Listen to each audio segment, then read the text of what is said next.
Big day for President Trump. He has just arrived in Israel. As you can imagine, there's massive security there. This is the first time a president's ever gone to Israel on his first foreign trip. And as you know, when you go on these trips, there are a lot of rules on these big events. Even world leaders seem to have a little confusion about where to stand. Take a look at what the cameras caught this morning. So they have all this protocol. We never know what is the protocol? Do you have any? Who knows? He had that same issue with President Obama at the inaugural, I remember. The president has a packed schedule today.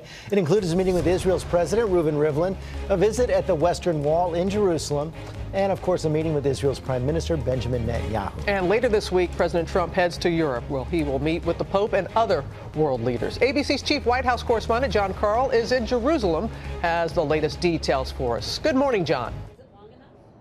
Good morning, Robin. President Trump made history the moment his plane touched down here in Israel. It is the very first time that Air Force One has gone directly to Israel from Saudi Arabia, a country which is both the birthplace of Islam and one that has absolutely no relations whatsoever with Israel and no direct flights.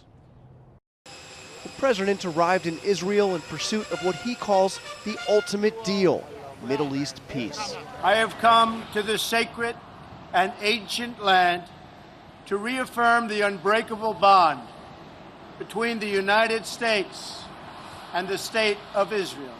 No American president has visited Israel so early in his presidency. President Trump visiting the country's holiest sites. But his historic trip started in Saudi Arabia, the heart of the Islamic world. There, in the birthplace of Islam, an image that not long ago would have been impossible to imagine. Donald Trump offering a message of unity to the world's Muslim leaders. Terrorists do not worship God.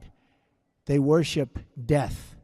This is not a battle between different faiths, different sects, or different civilizations. This is a battle between barbaric criminals who seek to obliterate human life and decent people, all in the name of religion.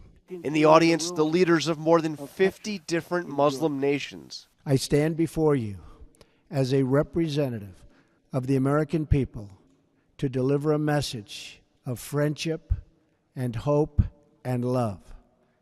That is why I chose to make my first foreign visit a trip to the heart of the Muslim world. The president's words and his tone dramatically different from the campaign, when he proposed banning all Muslims from entering the U.S. and portrayed Islam as the enemy. I think Islam hates us. There's something there that there's a tremendous hatred there. This time, talk of partnership and cooperation in the war on terror. But he did challenge these leaders to take the lead in defeating the terrorists in their midst. A better future is only possible if your nations drive out the terrorists and drive out the extremists.